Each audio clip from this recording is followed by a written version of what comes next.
Alam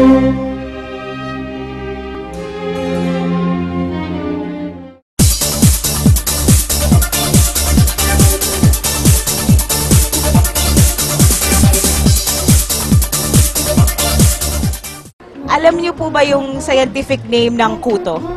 Nang? Kuto. Ito? Hindi. Sino specifically ang bumaril kay Rizal?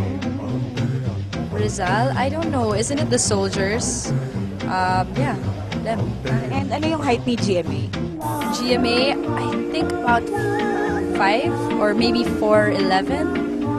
By the way, what's the square root of 542? I don't know. Kilala niyo po ba kung sino yung nag-imbento ng internet? Internet. Hindi ko yata.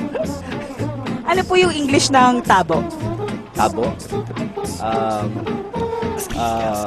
Tabs. Kailan ang birthday ni Britney Spears? Yes? Kailan ang birthday ni Britney Spears? Britney Spears. I don't know. By the way po, ano po sa tingin niyo ang nauna? Itlog o manok? Itlog o manok? Kailangan talagang ano? May nauna ba sa dalawa? Itlog, ano ka ba? By the way, who's the 7th president of the Philippines? I don't know. Sorry. Bakit maraming Koreans in the Philippines? Siguro kasi masarap ang pagkain dito. Diba? Actually, hindi ko alam. Actually, masarap talaga sa Korea. I had a good time there. Maganda, malinis, very organized. Hindi ko alam bakit. No, masarap ang buhay dito. Ano yung square root ng 241? Pa? Anong square root ng 241? What? Bakit blue ang dagat? Why is the ocean blue? Well, God created the ocean blue, so I guess that's how He wanted it to look like. Mahal mo ba ako? Mahal mo ba ako?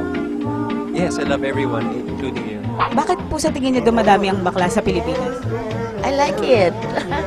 Mga kapatid ko yan, at saka hindi lang. Hindi lang yun. Ang mga, ano sa atin ngayon, mga bading kung tawagin, napaka-bright nila, at saka ang mga ideas nila, iba. Hindi ka mukha nung araw, pardon, no. Ngayon, iba na. Alam niyo po ba kung sino yung president ng Myanmar? Myanmar? No. Alam niyo po ba yung quadratic formula? No. Bakit mahirap ang Pilipinas? Hindi ko alam. Sagutin yan kasi napakaraming rason at ayoko nang sisihin yung ibang tao. Mas gusto ko na lang na mag-focus tayo sa kung ano yung pwede nating gawin. Okay, let's just stop pointing fingers and just do something about our own lives. First and foremost, do something about your own life. That's it. Anong scientific name ng mangga? Mangga?